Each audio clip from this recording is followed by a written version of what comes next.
Hello everyone, আসসালামু আলাইকুম। আশা করি আপনারা সবাই ভালো আছেন। আপনাদের মাঝে নতুন একটি নিয়োগ বিজ্ঞপ্তি নিয়ে হাজির হলাম। এটা হলো বাংলাদেশ সরকারের কারারক্ষী অধিদপ্তর। এখানে জেল পুলিশ বলে অনেকে। এখানে আপনার ছেলে মেয়ে উভয় আবেদন করতে পারবেন। শুধুমাত্র এসএসসি পাস করলেই আবেদন করতে পারবেন। এই সার্কুলারটি প্রকাশিত হয়েছে 29 মার্চ 26। এখানে আপনার লোক নিয়োগ করা হবে। পুরুষ দেখতে পাচ্ছেন 450 জন এবং মহিলা দেখতে পাচ্ছেন 22 জন।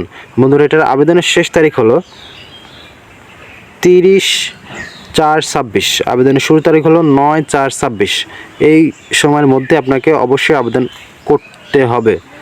প্রার্থীর পরীক্ষা অংশগ্রহণের জন্য কোনো প্রকার যাতায়াত ভাড়া বা দৈনিক ডিএ প্রদান করা হবে না। বন্ধুরা, এখানে আবেদন করার পর আপনার যদি সেই মাঠে যাওয়া লাগে, কোনো প্রকার ডিএ প্রদান করা হবে না।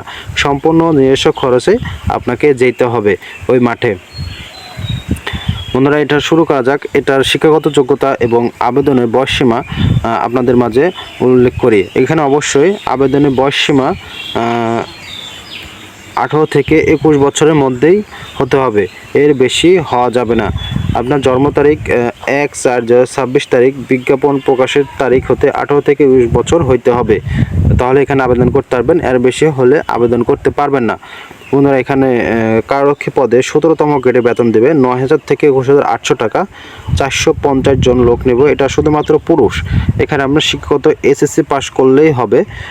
কোনো স্বীকৃত বোর্ড হইতে মাধ্যমিক স্কুল সার্টিফিকেট বা সমানের পরীক্ষা উত্তীর্ণ হলে হবে। এখানে শারীরিক যোগ্যতা চাওয়া হয়েছে 5 ফিট 6 ইঞ্চি, বুকের মাপ 30 থেকে 32 ইঞ্চি। আর মহিলাদের ক্ষেত্রে আপনার হচ্ছে 17তম গ্রেডের বেতন 22 জন লোক নিয়োগ করা হবে। এখানে আপনার হচ্ছে এসএসসি পাস করলে আবেদন করতে পারবেন। ন্যূনতম 5 ফিট 2 ইঞ্চি। আর মহিলাদের ক্ষেত্রে 31 থেকে 32 ইঞ্চি হলে আবেদন করতে পারবেন। ওজন হলো ন্যূনতম 45 কেজি, পুরুষের ক্ষেত্রে ন্যূনতম 52 কেজি। বন্ধুরা, এই ছিল আজকের রিভিউটি। যারা এখনও পর্যন্ত আমার চ্যানেলটি সাবস্ক্রাইব করেনি তারা অতি তাড়াতাড়ি আমার চ্যানেলটি সাবস্ক্রাইব করে আমার পাশেই থাকুন। আল্লাহ হাফেজ।